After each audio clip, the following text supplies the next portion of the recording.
खूपच मस्त आणि टेस्टी अशी मोहनथाल इथे मी तयार करून घेतलेली आहे। नमस्कार, रुचिरा जरासा हटके या यूट्यूब चॅनलमध्ये तुम्हा सर्वांचं खूप खूप मनापासून स्वागत आहे। रुचिरामध्ये आज आपण मोहनथाल तयार करूयात। त्या अगोदर चॅनलवर नवीन असाल किंवा चॅनलला सबस्क्राइब केलं नसेल तर सबस्क्राइब करा आणि ही रेसिपी शेवटपर्यंत पहा। चला तर मग मोहनथाल तयार करायला सुरुवात करूयात। मोहनथाल तयार करण्यासाठी इथे मी 2 वाटी हरभरा डाळीचं पीठ घेतलेलं आहे। पीठ थोडंसं जाडसर दळून आणलेलं असावं, म्हणजेच पीठ थोडंसं रवाळ असावं। यामध्ये 4 चमचे तूप घालायचं व 4 चमचे दूध घालायचं। मी मोजून 4 चमचे तूप व 4 चमचे दूध घातलेलं आहे। दूध व तूप पिठामध्ये चांगल्या प्रकारे मिक्स करून घ्यायचं। तर इथे मी हाताने दूध व तूप पिठामध्ये अशा प्रकारे मिक्स करून घेत आहे। खूप चोळून आणि चांगल्या प्रकारे मिक्स करून घ्यायचं, यामुळेच मोहनथाल खूप छान अशी तयार होते। तर पहा, इथे मी हाताने अशा प्रकारे चोळून तूप व दूध पिठामध्ये मिक्स करून घेत आहे। यामुळेच मोहनथाल खूप छान आणि मस्त अशी तयार होते। तर इथे मी दूध व तूप मिक्स करून घेतलेलं आहे। आता आपण पुढची प्रोसेस बघूयात। यानंतर पीठ आपल्याला चाळून घ्यायचं आहे। इथे मी चाळणीमध्ये पीठ घेतलेलं आहे। पीठ चाळून घ्यायचं। पीठ चांगल्या प्रकारे चाळून घेतल्यानंतर मध्ये राहिलेलं जे एक्स्ट्रा पीठ आहे, चाळणीमध्ये जे शिल्लक राहिलेले पीठ आहे ते पण चोळून अशा प्रकारे चांगल्या प्रकारे चाळून घ्यायचं। तर पहा, चाळणीमध्ये शिल्लक पीठ राहिलेलं आहे ते चाळत नाही, हे वाया जाऊ द्यायचं नाही। मिक्सरच्या भांड्यामध्ये परत एकदा 2-3 वेळा फिरवून घ्यायचं आणि परत एकदा चाळून घ्यायचं। तर इथे मी अशा प्रकारे पीठ मिक्सरच्या भांड्यामध्ये फिरवून घेतलेलं आहे आणि चाळणीमध्ये अशा प्रकारे चाळून घेतलेलं आहे। तर पहा, थोडंसं पीठ शिल्लक राहिलेलं आहे, हे पण मिक्सरच्या भांड्यामध्ये फिरवून घ्यायचं किंवा नाही फिरवून घेतलं तरी हे दुसऱ्या कशासाठी वापर करून घ्यायचं। आता आपण मोहनथाल तयार करण्यासाठी चासणी तयार करूयात। 1 वाटी साखर घ्यायची, ज्या वाटीने पीठ घेतलेलं आहे त्याच वाटीने 1 वाटी साखर घ्यायची। अर्धी वाटी पाणी घालायचं। मध्यम गॅसवर चासणी तयार करून घ्यायची।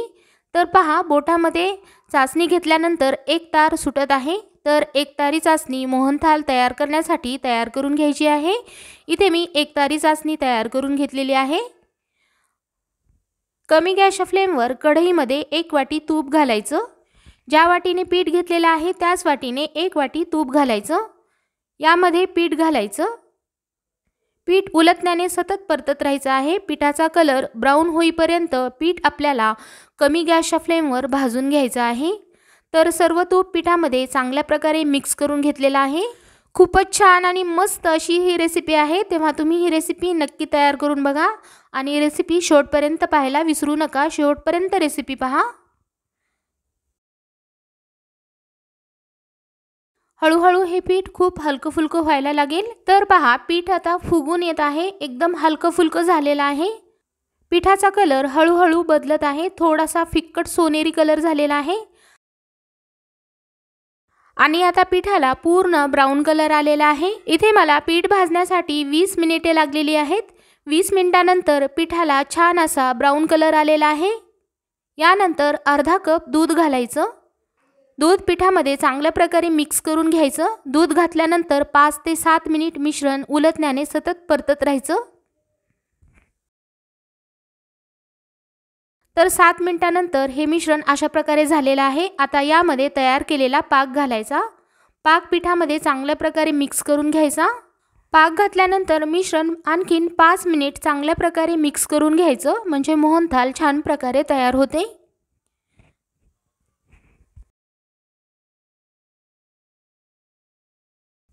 तर इथे 5 मिनिटांनंतर हे मिश्रण अशा प्रकारे छान प्रकारे तयार झालेलं आहे। ताटाला किंवा ट्रेला तूप लावून घ्यायचं। इथे मी ताटाला तूप लावून घेतलेलं आहे।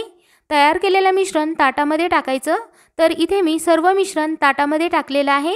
ताटामध्ये मिश्रण टाकल्यानंतर उलटण्याने अशा प्रकारे प्लेन करून घ्यायचं। एक जाड असा थर तयार करून घेतलेला आहे आणि मिश्रण असं प्लेन करून घेतलेलं आहे। 1 घंट्यानंतर हे मिश्रण चांगल्या प्रकारे तयार होईल। 1 घंट्यानंतर याच्या वड्या तयार करून घ्यायच्या। इथे मी मोहनथालसाठी मिश्रण तयार करून घेतलेलं आहे। यावरती थोडेसे ड्रायफ्रूट्स घालायचे आणि 1 घंट्यानंतर मिश्रण चांगल्या प्रकारे सेट झालेलं आहे। आता याच्या छान वड्या पाडून घ्यायच्या। तर इथे मी चौकोनी आकाराच्या वड्या पाडून घेतलेल्या आहेत आणि इथे मी मोहनथाल तयार करून घेतलेली आहे। तर पहा, मोहनथाल खूप छान प्रकारे तयार झालेली आहे। यातली एक मोहनथाल मी तुम्हाला तोडून दाखवते। तर पहा, अगदी रवाळ आणि मस्त अशी मोहनथाल इथे मी तयार करून घेतलेली आहे। रेसिपी पाहिल्याबद्दल तुमचे खूप खूप आभार। धन्यवाद।